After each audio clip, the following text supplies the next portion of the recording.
Makhonga karim chatana leplaka nupi amada nupa amana isau kana tauri. Nupi dusu tarira tadrira magi thokpa tauraga gari macha magi mathakta phamli. Nupi adugi mawngduda hena sawningla mali nupadu. Kelvin na call tawusu jate class lakte nangamane oiradaba mine. Sanarembi na isau thonglankhreда nangse nupa natagum aina isau langbata halabanine. Tadrede aina langbro kona wari sanarse ai theni chatlage oren block to hangage aina block thammane. Kelvin na nangde kenomnina. Sanarembi na chatlage oren hainarse ai thabak chatkene tholeine. Kelvin tumina yengaga lehawi. Sanarembisu gari thauduna chatkre. Kelvin tumina garishu ngamjadaba masana maran yazaraba amagum leptuna lehawi. Abhijitna Niva noi shashide ayabane nangna khara ngangadra haraga mano oina loina ngangamaga hankraba. Kelvin na mushinu pisha yam helabane oina haiba amata yadabane tawise oina sum nusidana tawbasida ada masadi tadre. Abhijitna nungaite nipa nang naraibakshide onthong thinasu thambiramida ishwar manaso phongdokpasu ngamde devda sajani nang aibide haini. Kelvin na ishwar maso ngawbani devdas kaide hainuda ai chinung inbaga ngamoi aina kita ngamgi hotnajabase yadeba. Khara leradi nangse nangni haraktaw mandrabo kariba Mora nangna kangoi chasilo.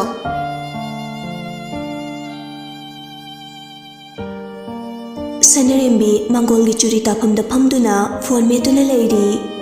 Mama leinambisu machada ngangli. Leinambina Chanbi nangse karam ngangnadoino khangdre aidi. Sanarembina Ima chumna chumna maithailonda adum ngangnase karina chinu sibo aidi nangse kibu kire angang musu natre nangbo. Aikhoi masidi aibo angangni kanana harage nachane nachagase kanano khangdre kaina haito malibo.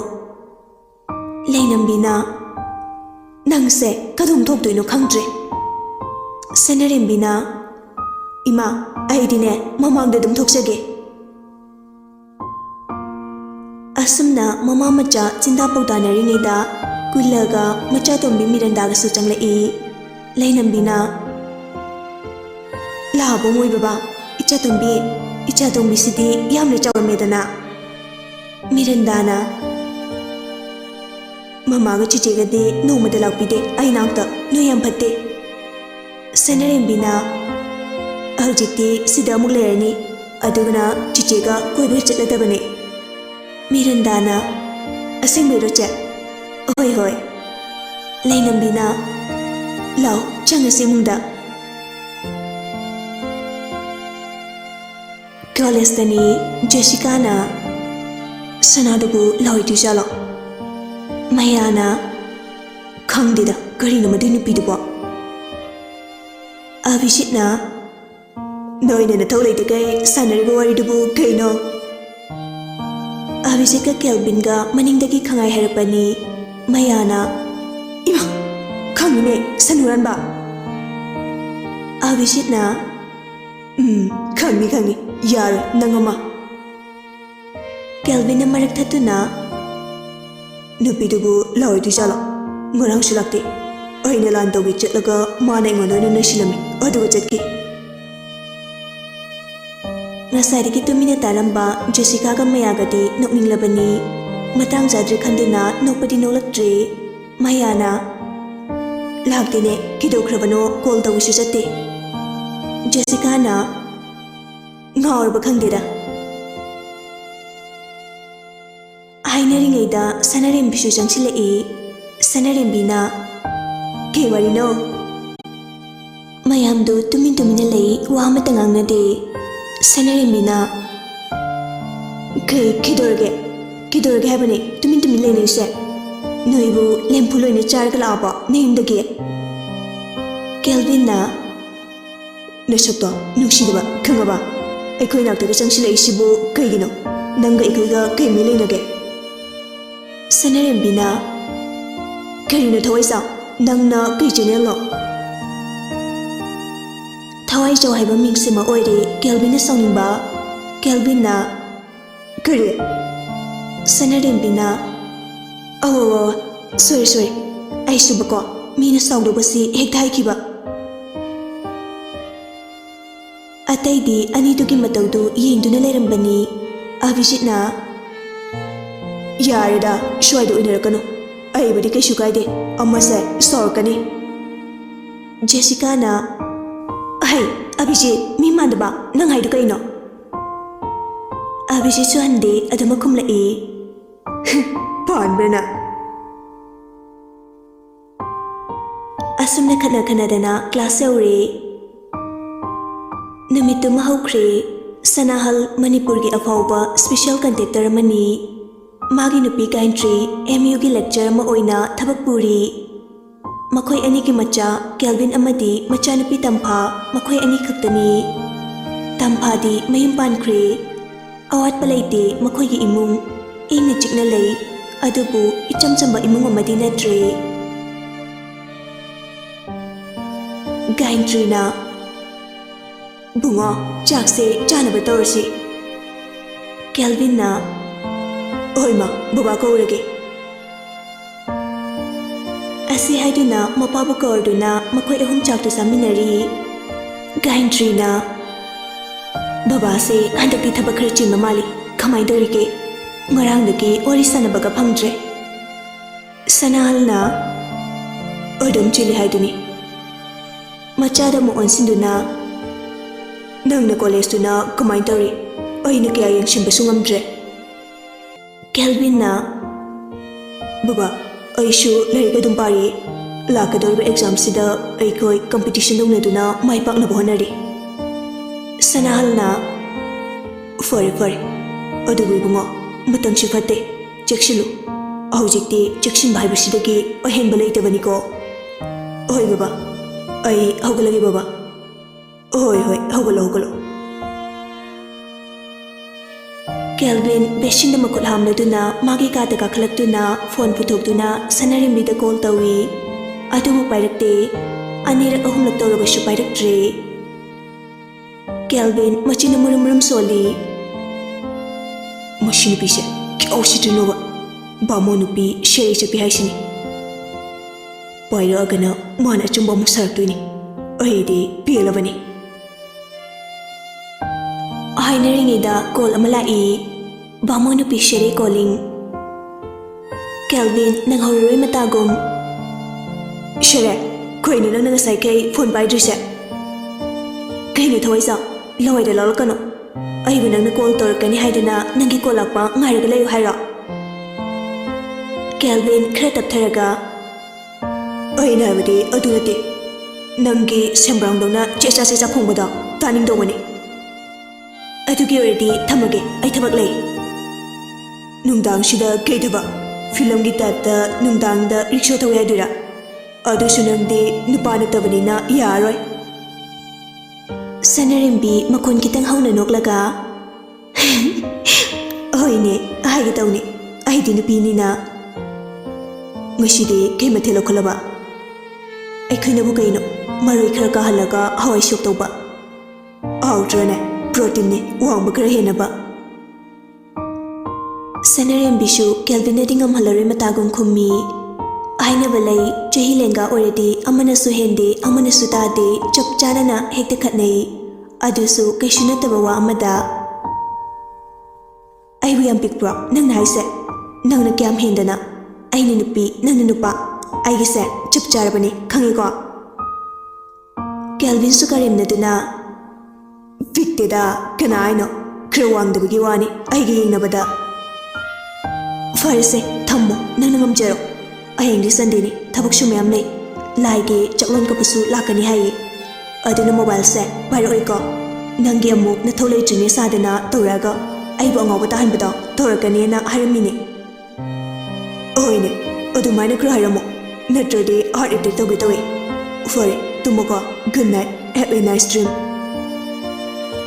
ꯅꯪꯒꯤ ꯍꯥꯔꯠꯇꯨꯗ ꯄꯣꯈꯥꯏꯔꯒ ꯁꯤꯈ꯭ꯔꯗꯤ ꯐꯔꯅꯤ anyway good night ꯑꯗꯨ ꯍꯥꯏꯔꯒ ꯀꯣꯜꯗꯨ ꯊꯝꯅꯈ꯭ꯔꯦ Calvin ꯋꯥꯈꯜꯗ ꯈꯜꯂꯤ ꯅꯨꯡꯁꯤꯔꯔꯣꯏ ꯍꯥꯏꯕꯁꯨ ꯌꯥꯗꯦ ꯅꯤꯡꯁꯤꯡꯂꯔꯣꯏ ꯈꯟꯕꯁꯨ ꯉꯝꯗꯦ ꯑꯩꯒꯤ ꯕꯥꯃꯣꯟ ꯅꯤꯉꯣꯜ ꯁꯦꯔꯦ ꯍꯥꯏꯁꯤꯅꯤ ꯑꯩꯅ ꯑꯩꯒꯤꯅꯤ ꯀꯥꯏꯅ ꯈꯜꯂꯤꯁꯤꯕꯨ ꯑꯣꯏꯕ ꯌꯥꯗꯣꯏꯔꯅꯦ ꯈꯪꯗ꯭ꯔꯦꯗ ꯀꯩꯅꯣ ꯐꯣꯡꯗꯣꯛꯄꯁꯨ ꯉꯝꯗꯦ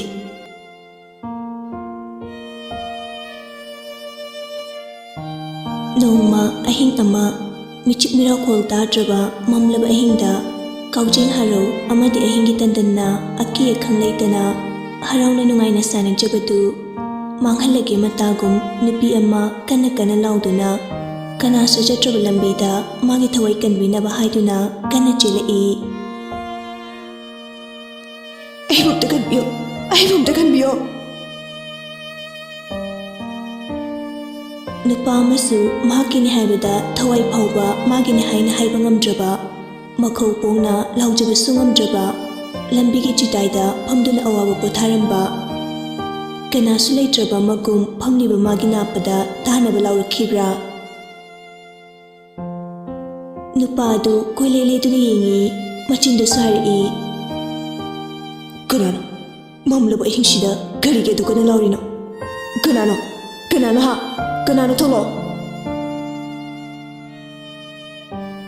ꯈꯪꯍꯧꯗꯦ ꯅꯨꯄꯤ ꯑꯗꯨ ꯅꯨꯄꯥꯗꯨꯅ ꯂꯥꯎꯔꯤꯕ ꯈꯣꯟꯖꯦꯜ ꯑꯗꯨꯒꯤ ꯃꯥꯏꯀꯩꯗ ꯅꯨꯄꯤ ꯑꯗꯨ ꯆꯦꯟꯁꯤꯜꯂꯛꯏ ꯑꯗꯨꯕꯨ ꯅꯣꯡꯗꯝꯕ ꯃꯥꯅ ꯀꯔꯤꯕꯨ ꯇꯝꯂꯤꯕ ꯑꯣꯏꯍꯟꯅꯤꯡꯕ ꯈꯨꯗꯤꯡ ꯑꯣꯏꯌꯨ ꯍꯥꯏꯅ ꯇꯝꯗꯕꯒꯨꯝ ꯅꯨꯄꯤ ꯑꯗꯨꯒꯤ ꯍꯛꯆꯥꯡꯗ ꯈꯪꯍꯧꯗꯅ ꯂꯝꯕꯤꯗ ꯂꯥꯛꯂꯤꯕ ꯒꯥꯔꯤ ꯑꯃꯅ ꯊꯣꯝꯖꯤꯟꯈꯤ ꯏꯃꯥ ꯂꯩꯅꯝꯕꯤꯅ ꯆꯟꯕꯤ ꯇꯥꯕ꯭ꯔꯣꯁꯦ ꯍꯧꯒꯠꯂꯨ ꯀꯩꯗꯧꯔꯒꯦ ꯏꯆꯥꯕꯣ ꯁꯅꯔꯦꯝꯕꯤ ꯀꯌꯥ ꯂꯥꯛꯇꯨꯅ ꯍꯧꯒꯠꯇꯨꯅ ꯆꯞ ꯌꯨꯡꯅ ꯐꯃꯨꯡ ꯃꯌꯥꯏꯗꯨꯗ ꯐꯝꯃꯤ ꯂꯩꯅꯝꯕꯤꯅ ꯁꯦ ꯀꯩꯗꯧꯔꯒꯦ ꯆꯟꯕꯤ ꯏꯃꯥꯒ ꯇꯨꯝꯁꯤꯁꯦ ꯀꯩꯁꯨ ꯇꯧꯔꯣꯏ ꯀꯔꯤ ꯎꯔꯤꯅꯣ ꯅꯪꯕꯣ ꯁꯅꯔꯦꯝꯕꯤ ꯇꯞꯅ ꯏꯃꯥ ꯀꯩꯁꯨ ꯇꯧꯗꯦꯗ ꯇꯨꯝꯃꯣꯁꯦ ꯏꯃꯥꯒ ꯇꯨꯝꯁꯤ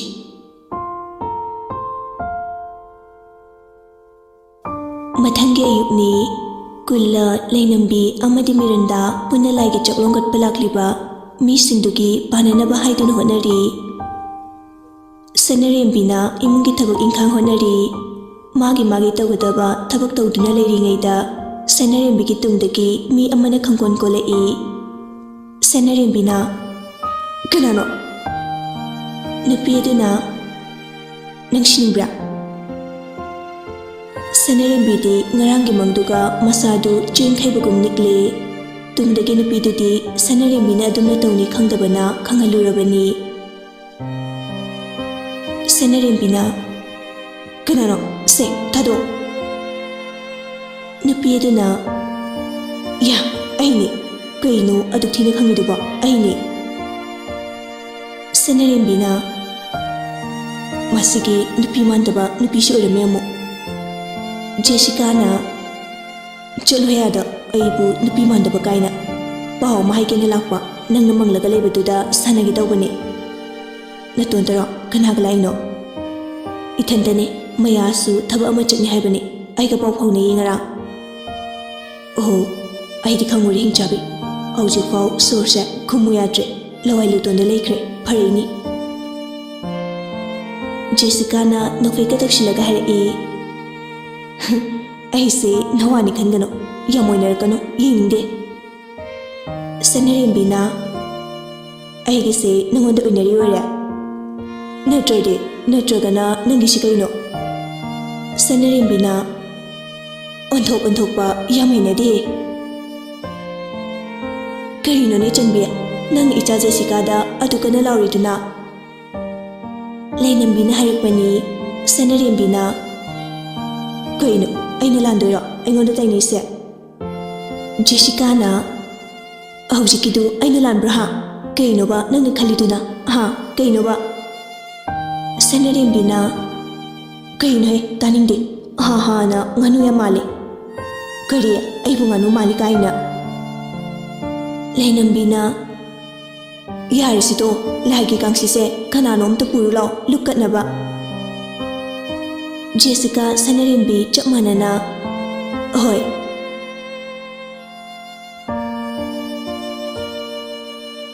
Kelvin Magi Mache Tampasu Mayum Delay Hujiti Mahakti Mayum Palure Magi Nupa Achi Army Officer Ni Kasmida Posting Takibaki Mirole Tabana Maram Oiduna Mayum Delay Bani Lenju Jahi Ani Muktangairi Machin Makasu Amna Nungshi Chindo Laytonsu Yamna Pai Yengbada Angang Adusu Ingna Fajay Kelvin na Lenjo Nangbu Mamoida Adumle Sidana Lenju na Mamo Aduti Aigi Dinosaur Ki Kik Lebi Bangam Gadra Kelvin na Laydoke Nangshida Lesiko Mama Suyaudura Kelvin Noglaga Noi Mama Dinushide Nang Dinushi Adugin Harise Lenju na Mamo Betni Mama Nushide Habagi Ase haiduna sofa da famlambadagi hogatuna Kelvin gi manakta laktuna tumina famlaga lei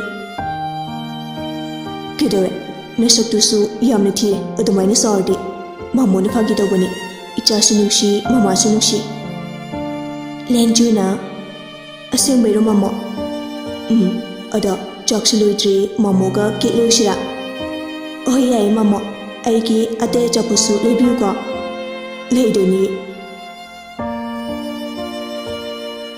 Kelvin ga Lenju ga tholakduna makoi ani chingmeirom da thorakduna ilistaki kek leiduna Sanarimbi ki manaktasu haife changjarami Lenju ki ni haiduna leibak na saba sempu amasu leiraga Sanarimbi na pirai aduga makoi ani Kelvin amadi Lenju su mayumda halakpani Lenju na Mama aidi kek mayam chaduni Kelvin no fe tawduna Yang pijaduni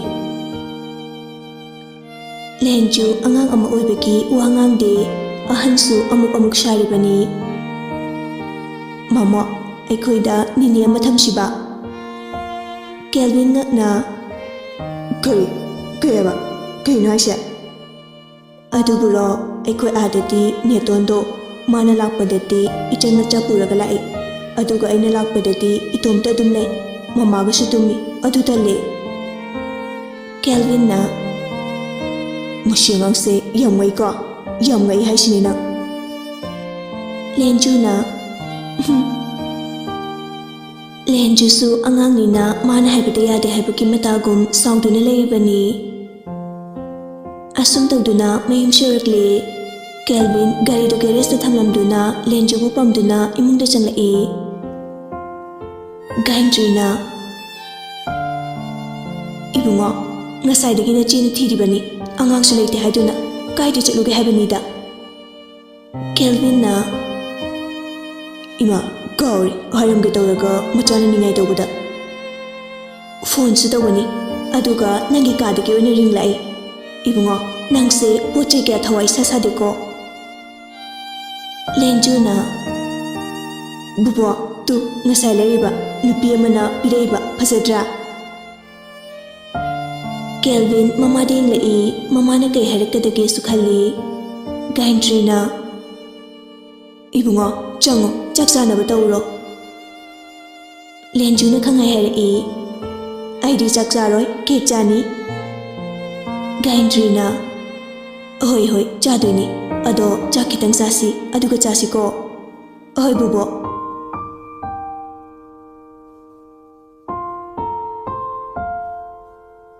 Sanarimbi nungdangi chaktukladuna Mirandaga lairik ngak pari Call amalai kanano haiduni yenglubada number save taramdre ring hek chatlamaga warabra khangde tumina amuk leikre ngak leiraga amuk su tawri handakti paikhatli Hello Nang Sanarimbi kana khangbro nangba kanano nangba Ai khangdringida wa maigi kari karamba wafamno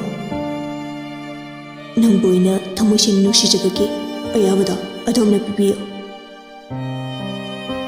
ꯁꯦꯅꯔꯦꯝꯕꯤ ꯍꯟꯗꯛꯇꯤ ꯍꯥꯏꯔꯛꯂꯤꯕ ꯋꯥꯍꯩ ꯑꯗꯨꯗ ꯈꯪꯁꯥꯎ ꯁꯥꯎꯅꯤꯡꯗꯨꯅ ꯆꯩꯔꯛꯏ ꯅꯪ ꯑꯩꯁꯦ ꯀꯔꯤꯅꯤ ꯍꯥꯏꯅ ꯈꯟꯒꯦ ꯅꯪꯅ ꯑꯗꯨ ꯍꯥꯏꯔꯤꯕꯒꯤ ꯃꯔꯝ ꯀꯩꯒꯤꯅꯣ ꯅꯪ ꯀꯅꯥꯅꯣ ꯍꯥꯏꯕꯁꯨ ꯑꯩ ꯈꯪꯗꯦ ꯑꯩꯒꯤ ꯅꯝꯕꯔꯁꯦ ꯀꯅꯥꯗꯒꯤ ꯂꯧꯏ ꯀꯔꯤꯅꯣ ꯀꯅꯥꯅꯣ ꯈꯪꯗꯕ ꯑꯃꯅ ꯑꯗꯨ ꯍꯦꯛꯇ ꯍꯥꯏꯕ ꯌꯥꯕ꯭ꯔꯣ ꯅꯪꯅ ꯑꯩ ꯀꯅꯥꯅꯣ ꯍꯥꯏꯕ ꯈꯪꯗ꯭ꯔꯕꯁꯨ ꯑꯩꯅꯗꯤ ꯈꯪꯏ ꯃꯇꯝ ꯑꯃꯗ ꯅꯪꯅ ꯑꯩꯕꯨ ꯁꯣꯏꯗꯅ ꯈꯪꯒꯅꯤ ꯍꯥꯏꯗꯧꯕ ꯂꯣꯏꯔꯕꯣ ꯌꯥꯝ ꯊꯝꯅꯤꯡꯉꯕꯣ ꯑꯩꯅ ꯍꯥꯏꯕꯁꯤꯗ ꯀꯔꯤ ꯑꯀꯥꯏꯕ ꯌꯥꯎꯕꯒꯦ ꯅꯪ ꯀꯅꯥꯅꯣ ꯍꯥꯏꯌꯣ ꯍꯥꯏꯗ꯭ꯔꯕꯁꯨ ꯃꯇꯝ ꯑꯃꯗ ꯈꯪꯂꯛꯀꯅꯤ ꯁꯣꯏꯗꯅ ꯈꯪꯕꯒꯤ ꯃꯊꯧꯁꯨ ꯇꯥꯗꯦ ꯅꯪ ꯀꯅꯥꯅꯣꯁꯨ ꯈꯪꯂꯨꯗꯦ ꯀꯔꯤꯅ ꯊꯧꯅꯥ ꯂꯩꯇꯅ ꯍꯥꯏꯖꯕ ꯁꯥꯏꯅꯣ ꯑꯁꯤ ꯍꯥꯏꯔꯝꯂꯒ ꯀꯣꯜꯗꯨ ꯀꯛꯊꯠꯂꯤ ꯅꯝꯕꯔꯗꯨꯁꯨ ꯕ꯭ꯂꯣꯛ ꯇꯧꯁꯤꯜꯂꯤ ꯁꯅꯔꯦꯝꯕꯤ ꯇꯨꯃꯤꯟꯅ ꯃꯅꯥꯎꯅꯨꯄꯤꯗ ꯌꯦꯡꯉꯤ ꯋꯥꯗꯤ ꯉꯥꯡꯗꯦ ꯃꯤꯔꯟꯗꯥꯅ ꯆꯦ ꯀꯩꯗꯧꯔꯒꯦ ꯀꯅꯥꯅꯣ ꯑꯗꯨ ꯀꯟꯅ ꯉꯥꯡꯂꯤꯗꯣ ꯁꯅꯔꯦꯝꯕꯤ ꯈꯨꯝꯂꯛꯇꯦ ꯃꯤꯔꯟꯗꯥꯅ ꯑꯃꯨꯛꯁꯨ ꯀꯅꯥꯅꯣ ꯆꯦ ꯀꯩꯗꯧꯔꯒꯦ ꯍꯥꯏꯗꯨꯅ ꯃꯈꯨꯠꯅ ꯃꯆꯦꯗ ꯄꯣꯞ ꯄꯣꯞ ꯊꯥꯏ ꯁꯅꯔꯦꯝꯕꯤ ꯃꯪꯗꯨꯅ ꯂꯩꯔꯝꯕꯗꯨ ꯋꯥꯈꯜ ꯇꯥꯔꯛꯏ ꯑꯗꯨꯒ ꯃꯅꯥꯎꯅꯨꯄꯤꯗ ꯌꯦꯡꯗꯨꯅ ꯋꯥꯈꯜ ꯑꯃꯁꯨ ꯈꯜꯂꯤ ꯆꯦ ꯀꯩꯗꯧꯔꯒꯦ ꯁꯅꯔꯦꯝꯕꯤꯅ ꯀꯩꯁꯨ ꯇꯧꯗꯦꯗ ꯅꯪ ꯂꯥꯏꯔꯤꯛꯇꯣ ꯄꯥꯔꯣ ꯆꯦꯆꯦ ꯁꯪꯕꯤꯒꯦ ꯃꯤꯔꯟꯗꯥꯅ ꯍꯣꯏ ꯆꯦ ꯑꯗꯣ ꯍꯌꯦꯡꯗꯤ ꯑꯩꯅ ꯍꯥꯏꯕ ꯀꯣꯂꯣꯝꯗꯨ ꯂꯩꯕꯤꯌꯨꯀꯣ ꯅꯪꯁꯤꯗꯤ ꯀꯣꯂꯣꯝꯗ ꯍꯥꯏꯂꯦ ꯌꯥꯝ ꯄꯥꯝꯕ꯭ꯔꯥ ꯈꯪꯗꯦ ꯄꯥꯝꯃꯤ ꯑꯩꯗꯤ ꯄꯥꯝꯃꯤ ꯂꯩꯗꯕ ꯌꯥꯔꯣꯏꯀꯣ ꯆꯦ ꯑꯍꯣꯏ ꯁꯣꯏꯁꯦ ꯂꯩꯒꯦ ꯅꯪ ꯂꯥꯏꯔꯤꯛꯇꯣ ꯄꯥꯔꯣ